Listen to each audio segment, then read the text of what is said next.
guys, it's Robin, R Silent Crafts, and welcome to my studio. This is my WiP It Wednesday video where I show you what creative things I've been up to in the past week. Huge thank you to everyone who hung out on this last live stream where we finished up this tote, and for everyone who came back later and watched the replay. It was a long one this time, right? I know I had a lot of fun, so I hope you guys did too. I mentioned last week that this bag was going to be going into the shop, so if anyone was interested that they could go ahead and let me know and I'd set it aside for them. Someone was interested in it, so it has been purchased, and by the time you see this video, it will be flying through the sky. I always picture the mail. I believe it gets on an airplane, but with the post office, who knows how it gets anywhere. It's going in the United States, so it could go by ground or it could go in the air. Now, during the live stream, we did do the zipper pocket just like I had the tutorial for on Friday morning prior to the live stream. Showed you how to put the zipper pocket into a lining. We chose a little button charm and the dark purple tassel to go onto this bag. It goes nicely with the purple lining. I also showed you how to turn the bag through the pocket. I really wasn't thinking that many of you would want to see that separately from the live stream. So I'm going to go ahead and put that up as Friday's tutorial, just a super quick one on how to turn the bag through the lining so that you don't have to have any of the extra stitching on the side seams or the bottom. So that gives us that nice smooth look down here. And in the bottom, we just have that seam and we don't have that bump with the extra stitching. Now, it's a necessary evil, and you could do it by hand stitching, but I tell you, I really don't like to do the ladder stitch. It's not very nice when I do it either. I have to take a lot of patience, go very slow, and usually do it 3 or 4 times. So I really love how easy it is and magical to turn it through the pocket. It actually felt easier to turn through the pocket for me than it is to turn through the bottom, especially since I stitch the bottom of the lining right to the outside, so it doesn't pull out at all. So it's all attached. We have learned so many tote bag techniques along the way. I still need to hit this with a lint roller before it goes in the mail. I think it's really fun that we designed one side together and then we designed the other.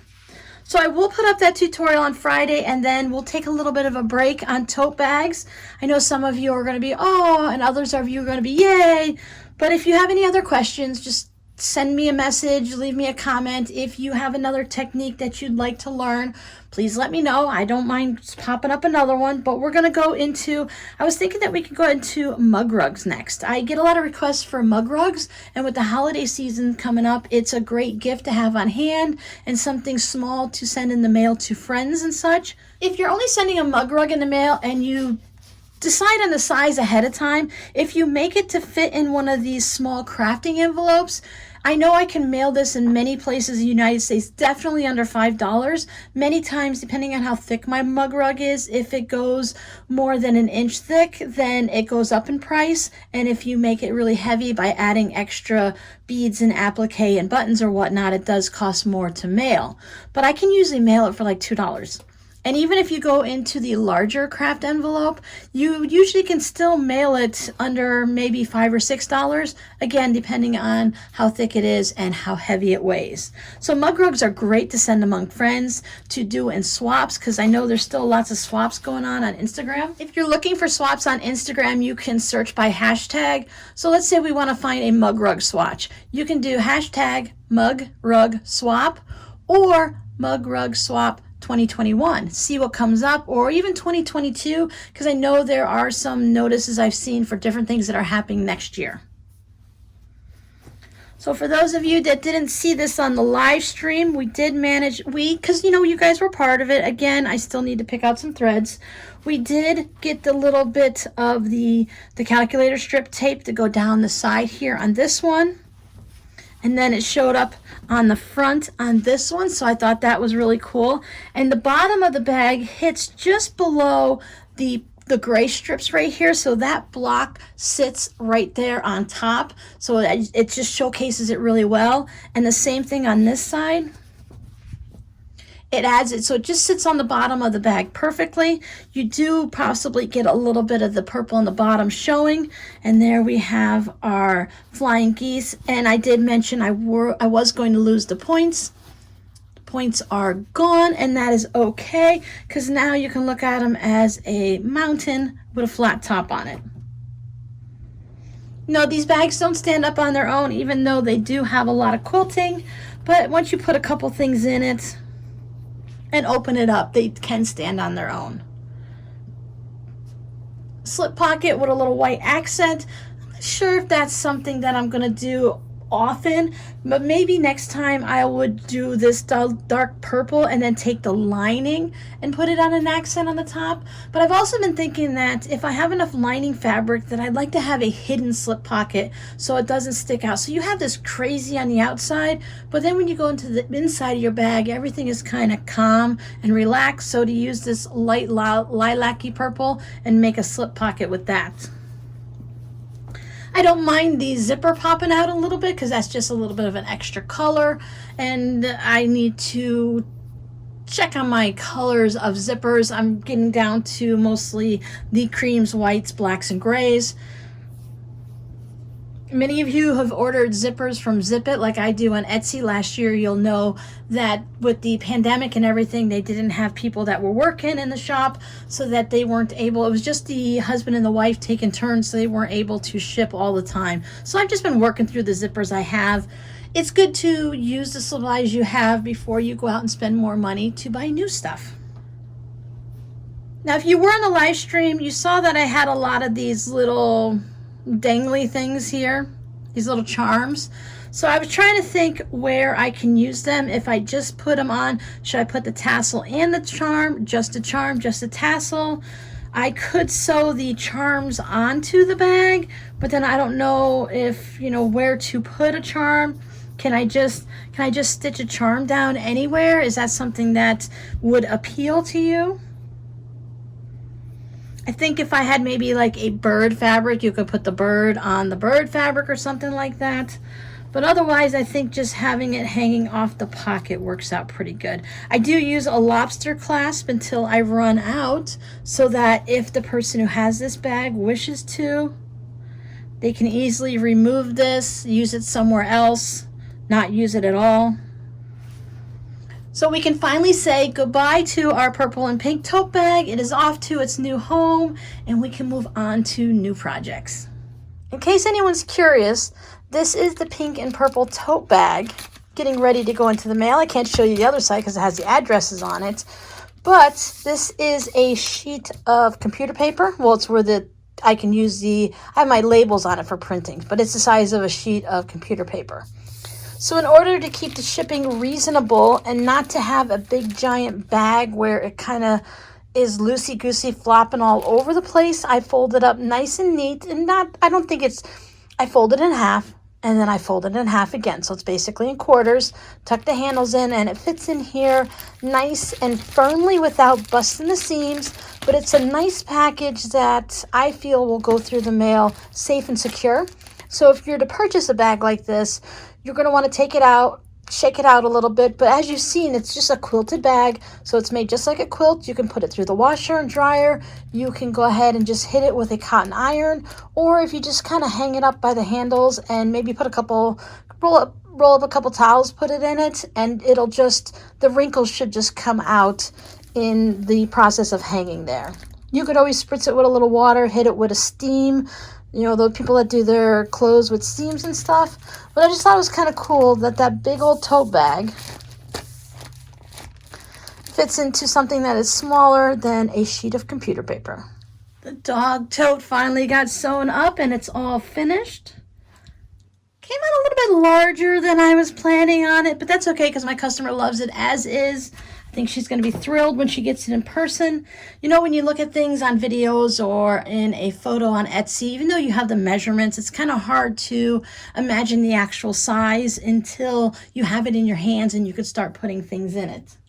So what I did is I just wanted to do a simple quilting on this one because she's already got one of my other tote bags. She purchased a sheet bag, so I wanted to have it to be similar to that one since she likes it so much.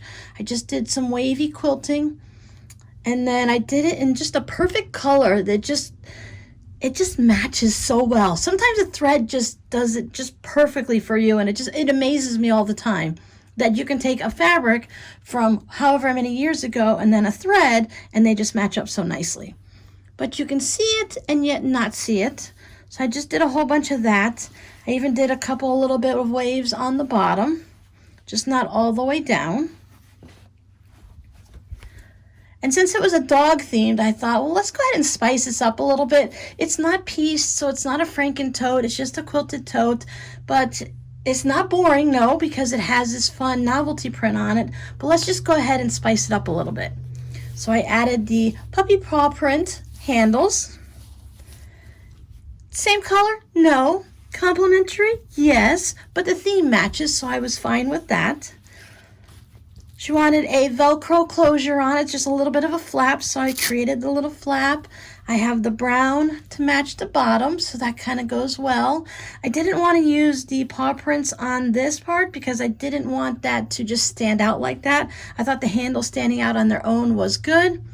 So then I put the paw prints on the inside to give it a little bit of a ha ha ha. There's not a lot you can do with a simple tote, but there's a lot you can do with a simple tote. You can add just little bits of thread that has to be pulled off.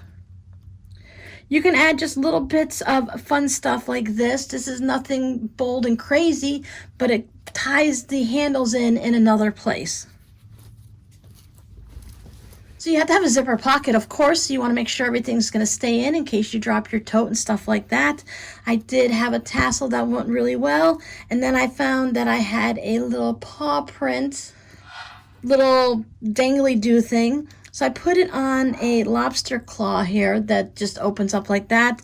Put a couple of the jewelry things. This is the one thing that I always forget the name of, these little ringy things. So I put those on there just to drop it down a little bit so you could see it past the tassel. You watched me do the zipper, so you know that it has the fun paw prints on the inside. And then on this side, I thought I would put a slip pocket in. And I used this fun dog fabric. It does not, again, it's not the same dog print. But I thought that this one was just a fun little print. The colors are very similar, so it matches. It's not like I used blue or green or something, which still would have been okay. But I liked a little bit of could get the two cute pictures. The dogs don't match the front, but yet it's still dog themed, so it's okay. So I thought having the two dogs like this, well, the four dogs, the two dog scenes was really nice. You have some birds and some butterflies. So that just adds a little bit of fun to the inside of the tote.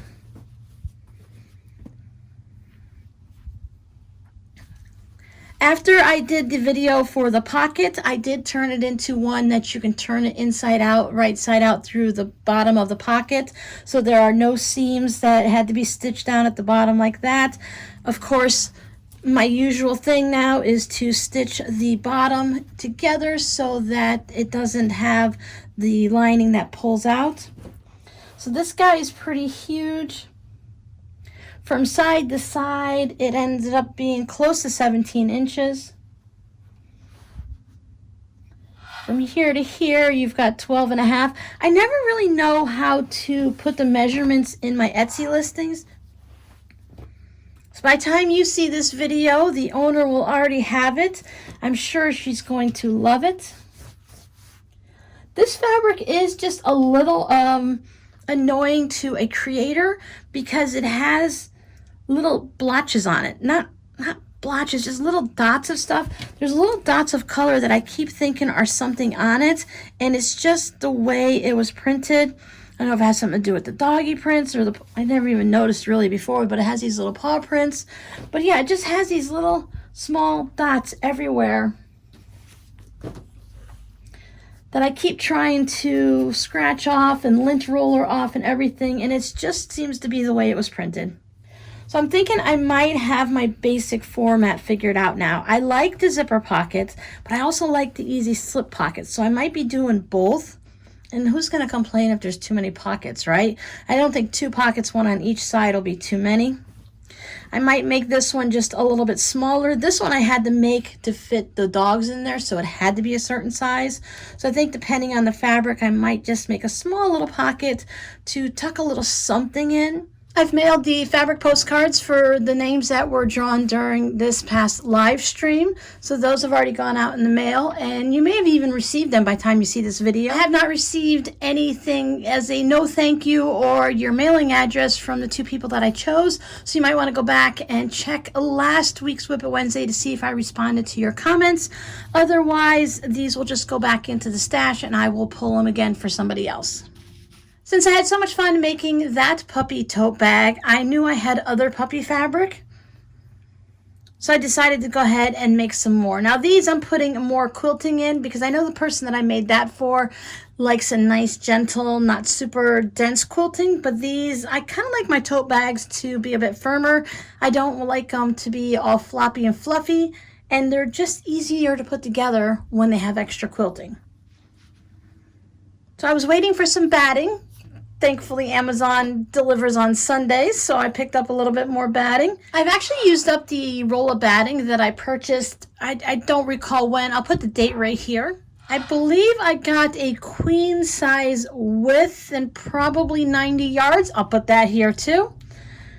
So it's really interesting to see how quickly I went through it. I didn't use it for too many quilts, but I did use it for the tote bags, and I've made many tote bags now. And I used it for like table runners and other projects like that, some wall hangings.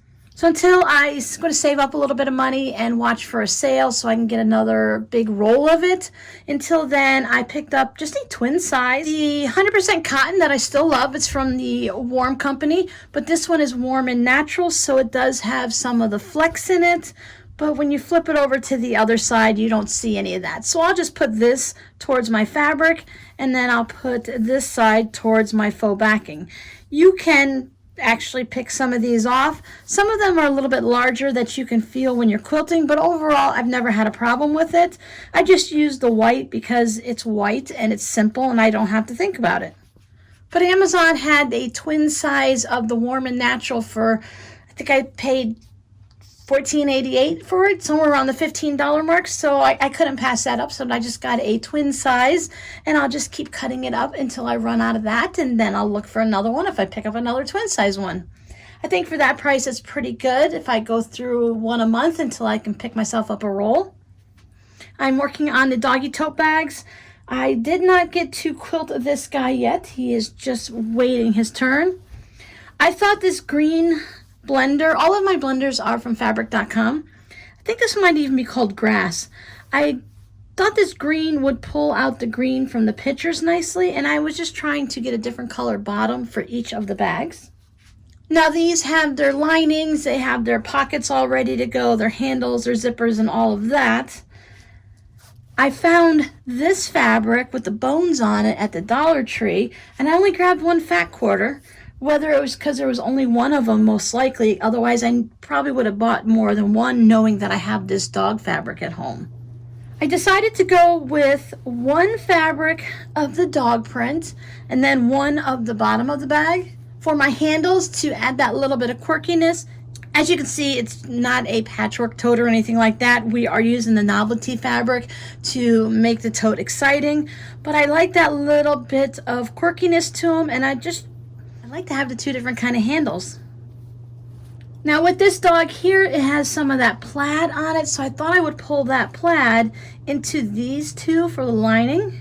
I'm starting to run a little low on my fat quarters, so that means I get to do a little bit of a shopping trip soon. So here's the Scotty dogs playing ball and frisbees, and I used this blender on the bottom. I thought that would be fun because it pulls out some of these colors in here. This was one of the ones that I'd laid out some oranges and yellows and greens and blues underneath just to try to figure out which one would work.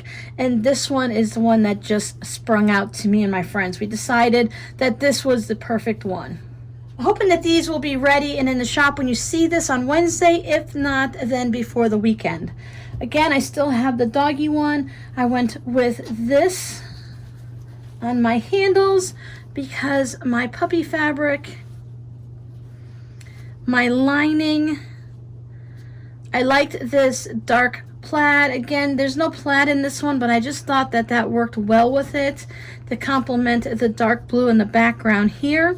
And I thought all of these colors went well. Now, while my lining fabrics don't always match each other, I do try to bring it out so that it comes with the tote bag and it matches something to do with the outside of it, which is kind of funny because when I do a quilt, a lot of people will like to match their backing to the front, and I don't. I kind of have fun having them not coordinate. I thought this blue bottom went really good with the blue dog. I was a little hesitant when I did the quilting on this. You guys know I like to add a lot of color. So I have mainly blue would be the mostly of the thread that I used for those colors to pop out to go with the blue everywhere else. But I did use a red with green on either side. So I was a little concerned that it might be too busy. But again, speaking with my friend, and we decided that it's okay, since it's a tote bag, you can go a little bit quirkier than you would on a quilt. Now, if this were a quilt, I would be doing the free motion, and I would probably do black and just kind of free motion around all of the designs. Or I could bring in each of the colors and just use them randomly in different parts of the quilt so they do blend in together. I think it's just because I use so many straight lines that my eyes and my brain went, whoa. But I think it came out all right. One side is a little bit more densely quilted than the other, but they all have a bunch, so it's okay. This time I went side by side because I didn't want to do anything else with the bottom. I wanted the bottom to go left and right instead of top to bottom because it would have been harder. And then I just carried it through. But then the next time, I think what I'll do is I will just put, since on these when I do the novelty ones, I will just put the novelty fabric on my batting so that I can quilt it this way. And then I will sew on my bottom, and then this one I can quilt that way. So that way I can have it. I'll look and see what it looks like when I sew the bag together and decide whether or not I like it having one going one way, one going vertical, and one going horizontal. We'll see.